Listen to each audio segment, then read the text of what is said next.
ताजुश शरिया का एक और कलाम नजरों से गुजरा, वो भी सुनाना जरूरी। और आप हजरात ने बारहा सुना होगा, लेकिन शेर क्या है, दिल को गुदगुदा देने वाले।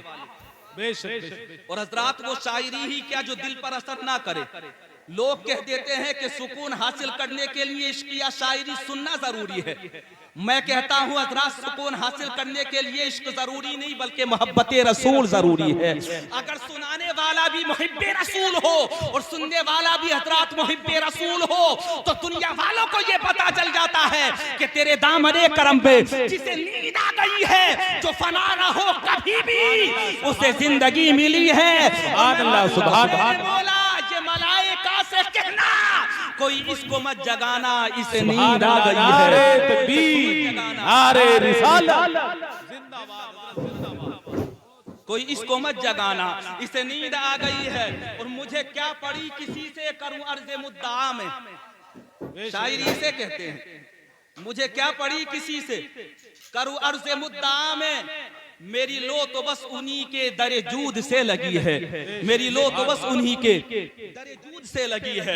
हज़रात ये इमाम इश्क व मोहब्बत के फर्जंद अर्जुमंद की बात चल रही है, जिसे जमाने वाले ताजुश शरिया कहते हैं। अच्छा, ताजुश शरिया का जब जिक्र आता है तो हज़रात जहन ताजुश शरिया की नमाज जनाजा की तरफ भी चला जाता है, और दिमाग ये कहता है कि जिसके जाहिर का आलम ये है, कब्र के अंदर उसकी रोशनी का आलम क्या होगा। हज़रात जिसकी मकबूलियत का दुनिया में आलम ये है, कब्र के अंदर हजरात बिस्तरे जन्नत का उसका आलम क्या होगा। इसीलिए तो ताजुश शरिया को हजरात पूरी दुनिया के अंदर इल्म व अदब का शाहकार कहते हैं। बेशक बेशक।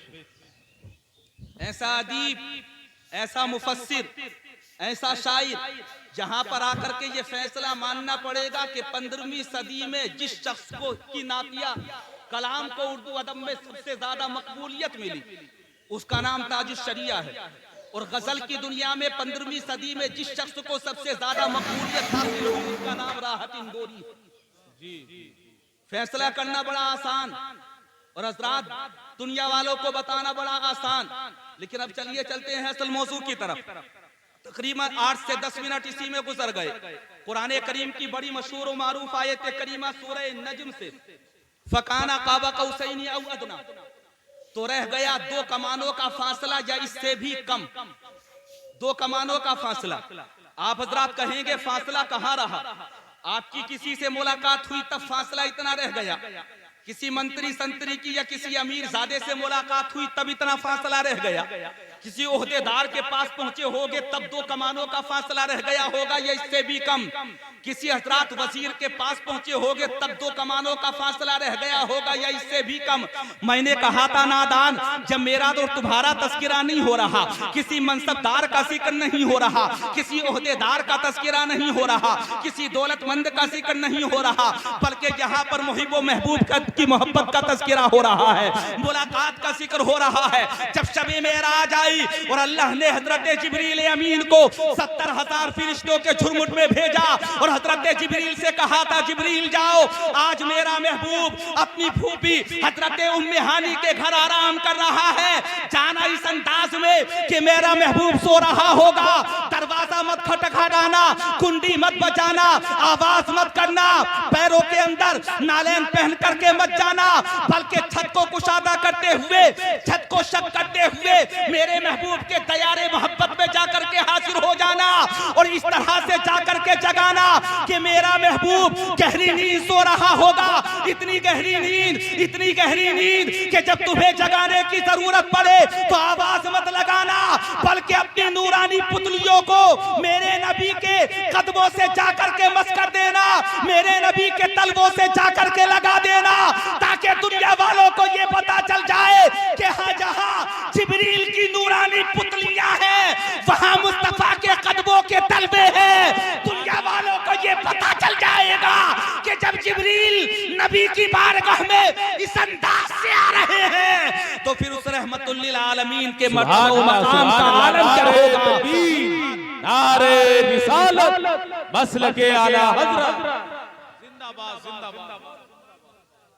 बहुत 70,000 फरिश्तों का झुरमुट। मेरे और आप हजरात के यहाँ पर तो शादी होती है तो अजीब मंजर होता है, दूल्हा होता है और दूल्हा के हजरात चंद साथी साथ में होते हैं।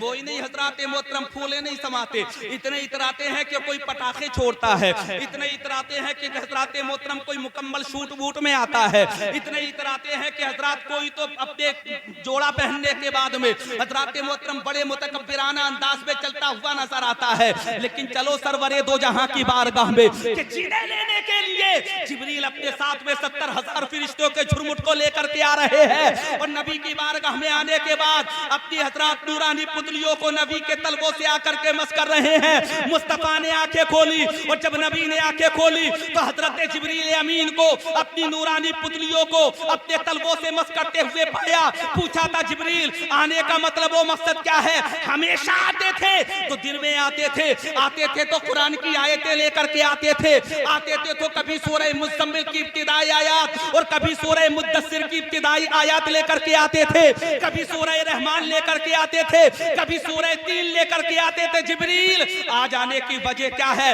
हजरत जिब्रील अमीन बारगाह मुस्तफा में अर्ज करते हैं या रसूलल्लाह आ जाने की वजह ये है कि आज अल्लाह ने कुरान की आयत लेकर के नहीं भेजा, बल्कि अल्लाह खुद इरशाद फरमाता है कि आज कुरान की आयत लेकर मत जाना, बल्कि साहिबे कुरान को मेरी बारगाह में लेकर के आ जाना, ताकि ज़माने वालों को ये पता चल जाए कि जो नबी अर्श से लामका पर पल भर में जा रहा है उस नबी की गुफ्तार और रफ्तार का आलम क्या होगा। दुनिया वालों पर बावर हो जाए कि जिसके कदमों की फजीलतें फर्श पर ऐसी है उसके कदमों की फजीलतें लामका पर कैसी होंगी। बेशक बेशक सुभान अल्लाह सुभान अल्लाह। शबे मेराज के ताल्लुक से बोलना बेपनाह जरूरी है जी, बेशक जाना भी जरूरी है क्योंकि परसों ही तो रात गुजरी है शबे मेराज। इसी मौसू को इसलिए मैंने हजरात इंतखाब कर लिया, चुन लिया और चुनना भी जरूरी था, बताना भी जरूरी था।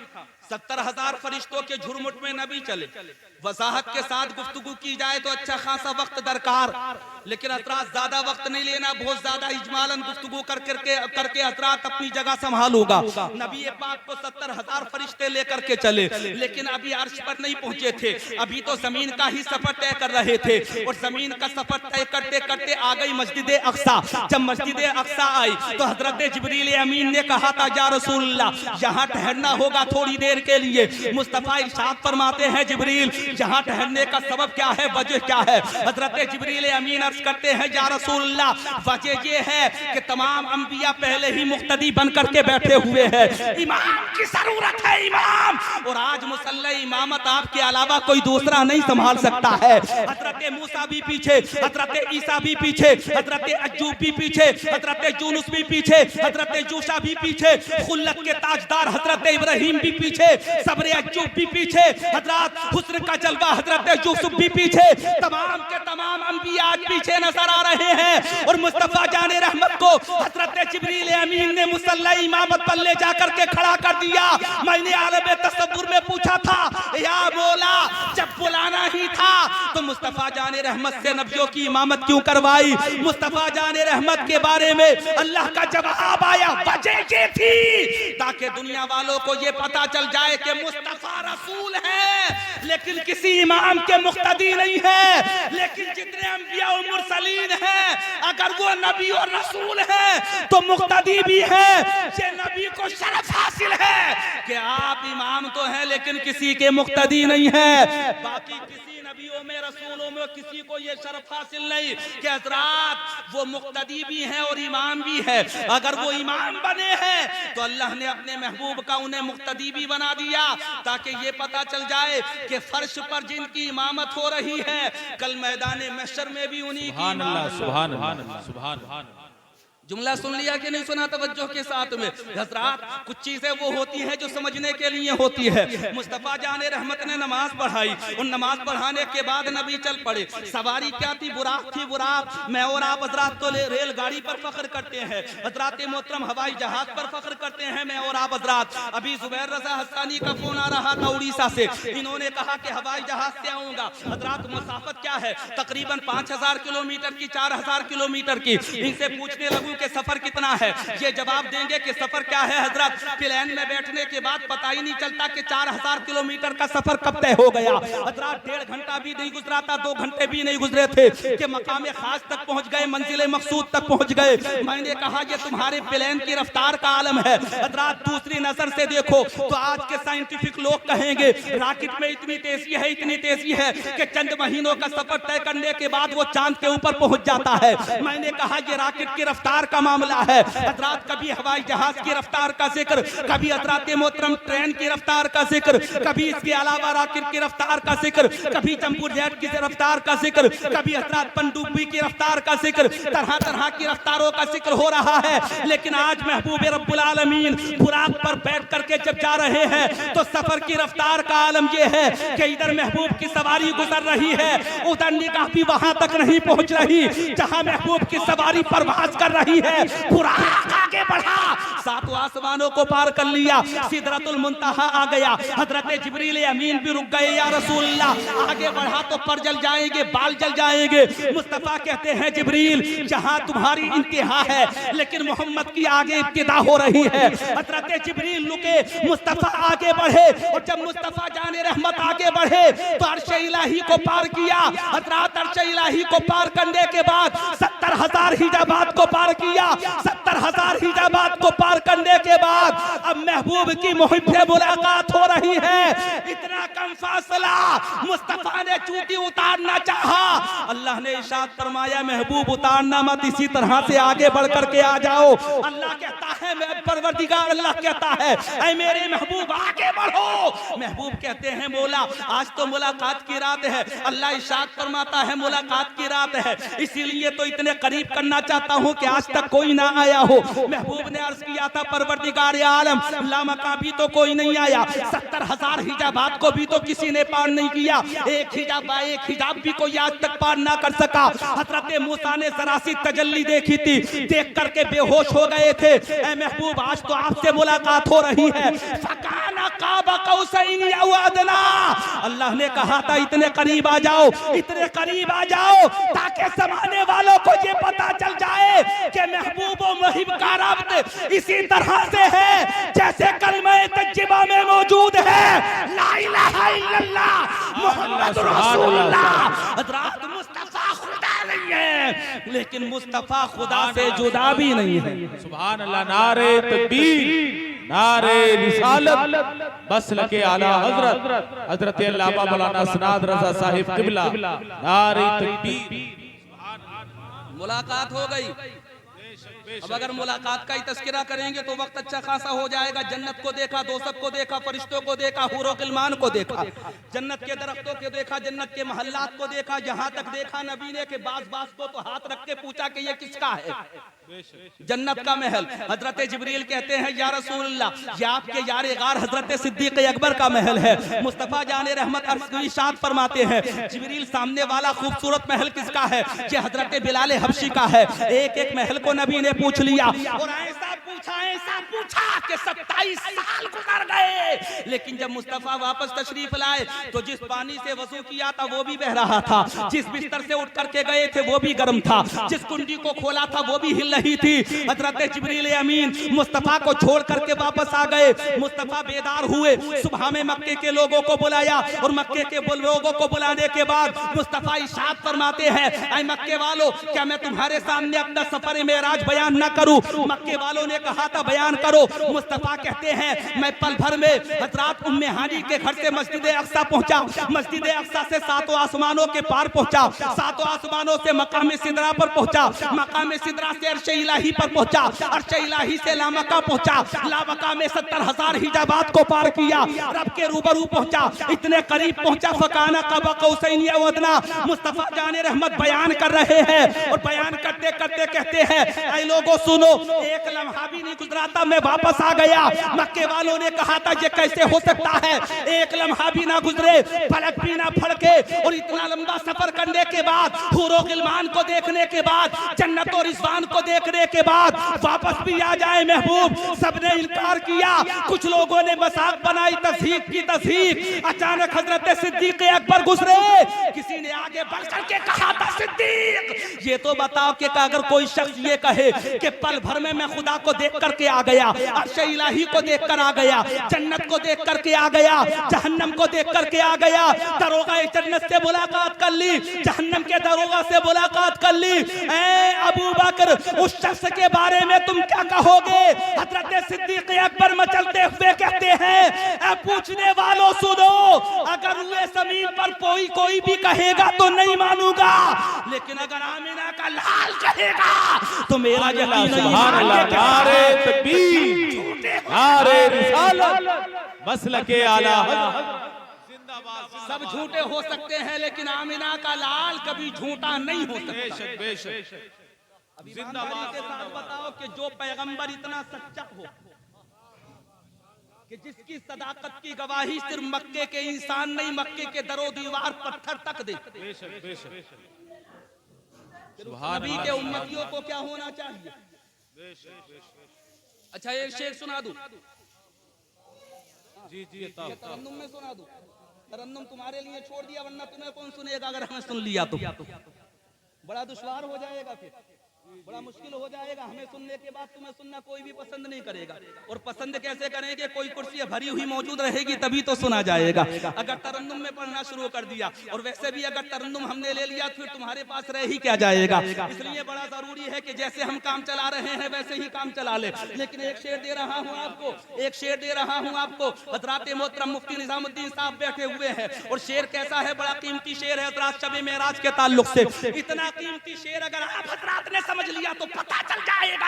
आधे घंटे की गुफ्तगू अपनी जगह पर है, और एक शेर का हजरात मानी की वसअत अपनी जगह पर है। शेर सुनिए, बहता था आबे वजू जंजीर दर हिलती रही। सुभान अल्लाह, सुभान अल्लाह। बहता था आबे वजू जंजीर दर हिलती रही। हमेशा वक्त लोगों पर हमला करता है। जी जी। किसी पर हमला किया तो हजरात मोहतरम वो मुल्क आदम पहुंच गया, किसी पर हमला किया तो वो बिस्तर मर्ग पर पहुंच गया। वक्त ने सब पर हमला किया। वक्त के हमले ऐसे ऐसे हुए कि हजरात कोरोना को ही देख लो, लॉकडाउन के जमाने को देख लो, तब तुम्हें एहसास हो जाएगा कि वक्त कैसा होता है। वक्त वो होता है जो चेहरे का जुग्राफिया बदल देता है। वक्त वो होता है जो हालात इंसान बदल देता है। वक्त वो होता है जो हजरात मोहतरम इंसान को अमीरी से गरीबी में ला करके ढकेल देता है। वक्त वो होता है जो हजरात मोहतरम गरीब को अमीर बना देता है। वक्त वो होता है जो हजरात कभी जवान होता है और हजरात जवान को बूढ़ा बना देता है। वक्त वो होता है कि बच्चे को जवान कर देता है और हजरात मोहतरम जवान को बूढ़ा और शेख फानी कर देता है। वक्त वो होता है जिसकी तमसील नहीं होती। वक्त वो होता है जो सब पर हमला करता है। लेकिन शायर का हजरात मोहतरम विजदान देखिए, तखय्युल देखिए, हजरात बुलंद फिक्री देखिए। शायर ने कहा था, बहता था आबे वजू जंजीर दर हिलती रही, सातों ने वक्त की रफ्तार पर हमला किया। आज तो वक्त पर ही हमला हो गया, और वक्त पर हमला होने की वजह यह है कि वक्त पर सबने हमला किया था। आज आमिना के लाल ने जमाने वालों को ये बता दिया कि जमाना मुस्तफा का मोहताज है, मुस्तफा जमाने के मोहताज नहीं है। बहता था आबे वजू जंजीर दर हिलती रही, सातों ने वक्त की रफ्तार पर हमला किया। एक शेर अगर और सुना दूं हजरात मनकबत का तो बड़ा अच्छा होगा, इसी रदी को काफिया और इसी जमीन पर शेर सुनाना भी बेपनाह जरूरी है कि उसकी नस्लों ने जलाए इनकलाबों के चराग। किसकी नस्लों ने? वही जिसकी आमद ने वक्त पर हमला किया, वक्त की रफ्तार पर हमला किया। उसकी नस्लों ने जलाए इनकलाबों के चराग, उसकी नस्लों ने जलाए इनकलाबों के चराग। खून ने उसके सलेबोदार पर हमला किया, खून ने उसके सलेबोदार पर हमला किया, और सलेबोदार पर हमला करने की वजह यह है कि किसी का खून बहता है तो वो मुर्दा हो जाता है, और किसी का खून बहता है तो वो नोके नेज़ा पर कुरान पढ़ता है। सुभान अल्लाह, सुभान। उसकी नस्लों ने जलाए इनकलाबों के चराग, खून ने उसके सलेबोदार पर हमला किया। मैं तो सोच रहा था कि वक्त कम ही लूंगा, लेकिन अभी अच्छा खासा वक्त हो गया। मैंने वक्त का ताजुन किया था तकरीबन आधे घंटे का, और आधा घंटा गुजरने के करीब है। बहरहाल आयत करीमा जो मैंने आप हज़रात के सामने तिलावत की थी, फकाना क़ाब क़ौसैन औ अदना, तो रह गया दो कमानों का फासला या इससे भी कम। अच्छा, इसके राज रखा अल्लाह ने। अब कितना कम रह गया, या तो महबूब जाने या मुहिब जाने। वाह क्या जूदो करम है शहे बता तेरा, नहीं सुनता ही नहीं मांगने वाला तेरा। और मैं तो मालिक ही कहूंगा कि हो मालिक के हबीब, यानी महबूब व मुहिब में नहीं मेरा तेरा। इसी से समझ लीजिए कि फासला कितना रहा होगा या कितना कम रहा होगा। अब अदना, अदना के माने आते हैं कम, अदना के माने आते हैं कमतर, अदना के माने आते हैं बहुत कम। अब मैंने कहा था अदना है, बहुत कम है, पहले कह दिया कि 2 कमानों का फासला, लेकिन अब ये तो बता दो या रसूलल्लाह कितना कम फासला रह गया। अल्लाह के नबी कहते हैं सब कुछ बताया नहीं जाता, कुछ राज भी तो होते हैं महबूब व मुहिब के, कुछ बातें भी तो होती हैं महबूब व मुहिब की। ये खालिक व मखलूक का मामला है। खालिक वो जिसका खालिकियत में जवाब नहीं, और मखलूक में वो पैगंबर कि जिसके रुए जमीन पर और तमाम अल्लाह की मखलूक में कोई जवाब नहीं। आगे बढ़ करके सुनना चाहोगे तो सुनो, महबूब वो जिसका रिसालत में कोई जवाब नहीं, और खालिक वो जिसका वहदानियत में कोई जवाब नहीं। देखोगे तो रब की लाजवाब है, और रिसालत देखोगे तो मुस्तफा की लाजवाब है। ताकि जमाने वालों को ये पता चल जाए कि ये महबूब और मुहिब का ताल्लुक है, इसलिए कभी जुदा मत कहना। जी बेशक, इसलिए कभी जुदा मत कहना, मत कहना। अच्छा जुदा कह दिया तो बड़ी खामी हो जाएगी, जुदा कह दिया तो फिर हज़रात मोहतरम ईमान ही सलामत का रहा कहाँ रहा। और फिर ये कह दिया कि महबूब व मुहिब एक है तो ये भी गलत हो जाएगा। कहना ये पड़ेगा कि अल्लाह खालिक है, और अल्लाह की मखलूक में सबसे ज्यादा बेमिसाल बेनज़ीर लाजवाब मोहम्मद रसूलुल्लाह की ज़ात पाक, सुभान अल्लाह, मुस्तफ़ा जान रहमत की ज़ात पाक। खुदा की कसम दुनिया वालों के कलम लिखते लिखते लिखते लिखते खुश्क हो सकते हैं। तमाम रुए जमीन पर लिखने वालों की फिक्रें हज़रात मोहतरम फिक्रों का जनासा निकल सकता है। तमाम रुए जमीन पर अगर मैं और आप हजरात जायजा लेंगे तो बुलंद फिक्र इंसान हजरात कलमकार और हजरात मोहतरम इल्म वाले इल्म के दरिया में गोते लगाते रहेंगे, लेकिन फिर भी यही कहना पड़ेगा कि जब आ गई है जोशे रहमत पे उनकी आंखें, जलते बुझा दिए हैं, रोते हंसा दिए हैं। एक दिल हमारा क्या है, आजार उसका कितना, तुमने तो चलते फिरते मुर्दे जिला दिए हैं। मुल्के सुखन की शाही तुमको रजा मुसल्लम, जिस सिमत आ गए हो सिक्के बिठा दिए हैं। मुस्तफ़ा जाने रहमत का वो मर्तबा व मकाम कि जिसे ना आज तक कोई समझ सका ना समझ सकेगा। लोग पैमाइश करते हैं, नापते हैं।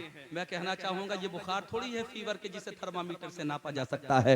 ये कोई ब्लड प्रेशर थोड़ी है हजरात जिसे ब्लड प्रेशर की मशीन से नापा जा सकता हो। ये कोई हजरात मोहतरम ऐसी जगह थोड़ी है कि जिसे अल्ट्रासाउंड या एक्सरे के जरिए से चेक किया जा सके कि अंदर क्या मौजूद है। ये मकाम मुस्तफ़ा है, मकाम मुस्तफ़ा। और मकाम मुस्तफ़ा को या तो मुस्तफ़ा जानते हैं या मुस्तफ़ा को पैदा करने वाला रब जानता है हजरात मोहतरम। इसीलिए मुस्तफ़ा भी लाजवाब है और मुस्तफ़ा को पैदा करने वाला रब तो है ही लाजवाब। अल्लाह तबारक व तआला इस बज़्म को अपनी बारगाह में शरफ़ क़बूलियत अता फरमाए। ये क़िस्सा लतीफ़ अभी ना तमाम है, जो कुछ बयां हुआ वो आका से बाब था। खूब की सैर चमन फूल चुने शाद रहे, बाग बाग जाता हूँ मैं गुलशन तेरा आबाद रहे। मेरी तस्वीर के ये नक्श जरा गौर से देख, इसमें एक अहद की तारीख नजर आएगी। गूंजूंगा तेरे जहन के गुंबद में रात दिन, जिसको ना तू भुला सके वो गुफ्तगू हूँ मैं। आमीन। अस्तगफिरुल्लाह रब्बी मिन कुल्ली ज़ंबि व अतूबु इलैहि। अस्सलामु अलैकुम।